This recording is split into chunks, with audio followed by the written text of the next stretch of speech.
سوال یہ ہے کہ قرآن میں جس بھی مقام پر رات اور دن کی تبدیلی کا ذکر ہے اس مقام پر اکثر سورج اور چاند کا بھی ذکر ہوتا ہے، اور پھر عموماً اس طرح کی آیات آتی ہیں کل یجری لاجل مسمی وسخر الشمس والقمر، اور کہا جاتا ہے کل فی فلق یسبحون، جن کو پڑھ کے ایسا لگتا ہے کہ قرآن دن اور رات کے تغیر کی علت سورج کی گردش کو بیان کر رہا ہے، جبکہ حقیقت میں اس کی علت زمین کی اپنے محور کے گرد گھومنا ہے۔ ان آیات کو پڑھ کر کیا یہ کہا جا سکتا ہے کہ قرآن مجید اپنے زمانے کے علم سے متاثر ہو کے یہ بات کر رہا ہے؟ کیونکہ اس وقت تو یہی سمجھا جاتا تھا، لیکن جدید سائنس نے بتایا ہے کہ یہ زمین کی اپنے محور میں گردش ہے جس کی وجہ سے یہ دن اور رات کی تبدیلی ہوتی ہے۔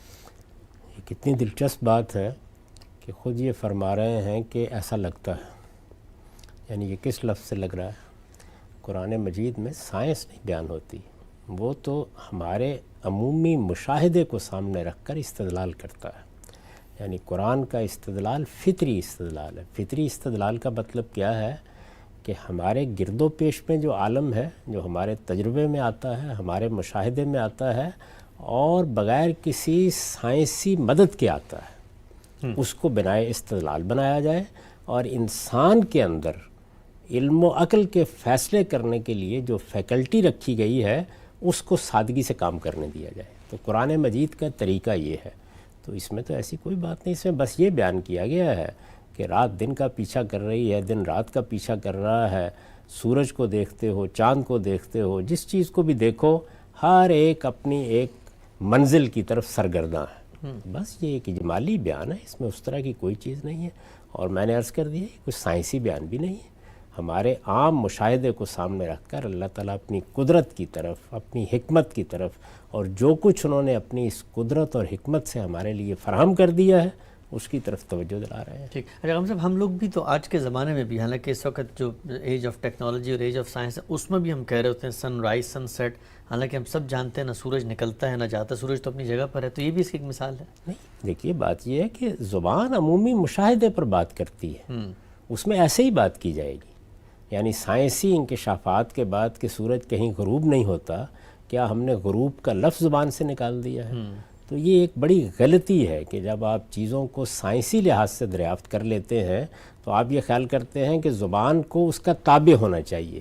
زبان عمومی مشاہدات کے لحاظ سے وجود میں آئی ہے، وہ اسی طرح اپنے آپ کو بیان کرے گی۔ البتہ یہ ہو سکتا ہے کہ کسی سائنسی نتیجے کو سامنے رکھ کر ایک لمبے عرصے میں جو صدیوں پر محیط ہو کچھ زبانوں میں تغیرات ہو جائیں۔ اب یہ کہ چاند ہمارے ہاں حسن کی علامت ہے، چاند چہرے یہ وہ چیز ہے کہ جو آپ کو دنیا بھر کے ادب میں مل جائے گی، لیکن اب کوئی آدمی اگر یہ تقریر کرنا شروع کر دے کہ وہ تو مٹی کا ڈھیر ہے، ویسے یہ جیسے ہمارے ہاں ہے، بلکہ ہماری زمین تو بڑی سرسبز، بڑی شاداب، یہاں پر تو آپ کو جگہ جگہ مرغزار نظر آتے ہیں اور پہاڑ نظر آتے ہیں اور یہ سب نظر آتا ہے، وہاں تو چٹیل میدان ہے۔ تو اس وجہ سے اس طرح کی چیزیں جتنی ہیں ان کو ایک طرف رکھنا چاہیے اور زبان کے جو عام طریقے ہیں انہی میں بات کرنی چاہیے، انہی میں حسن ہوتا ہے۔ ہمارے عمومی مشاہدے پر ہماری زبان کام کرتی ہے، اور قرآن مجید نے بالکل یہی طریقہ اختیار کیا ہے۔ البتہ یہ بالکل صحیح ہے کہ چونکہ وہ اللہ کا کلام ہے تو لہٰذا کسی جگہ کوئی ایسی چیز مشاہدے کے لحاظ سے نہیں آ گئی کہ جو حقیقت کے بالکل خلاف ہو۔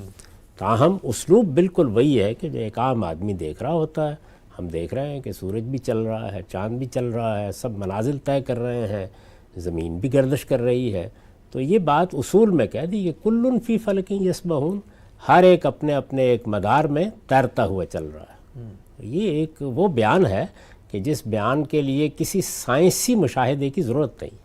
ٹھیک، یہ بتائیے گا ہم سب اکثر یہ جو قرآن مجید میں آتا ہے ہم نے پہاڑوں کو میخیں بنا دیا، اب یہ بھی کیا انسانوں کے مشاہدے کے لحاظ سے بظاہر تو لگتا ہے، چونکہ ہم لوگ تو پہاڑوں کو ایک خاص سطح سے دیکھ رہے ہوتے ہیں، لگتا ہے کہ اللہ میں نے کوئی انکشاف کیا ہے کہ پہاڑوں کے ساتھ معاملہ میں نے کیا، یہ کس نوعیت کا بیان ہے؟ نہیں، اس میں تو آگے چل کے بتا دیا گیا ہے کہ جس طریقے سے زمین میں نشیب فراز پیدا کیے گئے ہیں اس سے اس کا جو ٹھہراؤ ہے اس میں مدد مل رہی ہے۔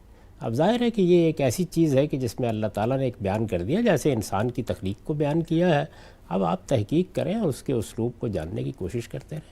لیکن اس میں بھی ایک عمومی مشاہدہ ہی ہے کہ جس کے لیے الفاظ اختیار کیے گئے، یعنی الفاظ میں سائنسی طریقہ نہیں اختیار کیا، میخیں ہم لوگ دیکھتے ہیں عام طور پہ گڑی بھی ہوتی ہیں، تو وہ اسی کو ایک ادبی اسلوب میں اللہ تعالیٰ نے بیان کر کے، لیکن دوسری جگہ یہ بیان کر دیا ہے کہ اگر یہ نشیب و فراز میں نہ پیدا کرتا ان کے اندر تو تمہارے ساتھ یہ زمین تمہیں لے کے لڑک جاتی. مطلب یہ ہے کہ ایک زلزلے کی کیفیت پیدا ہو جاتی.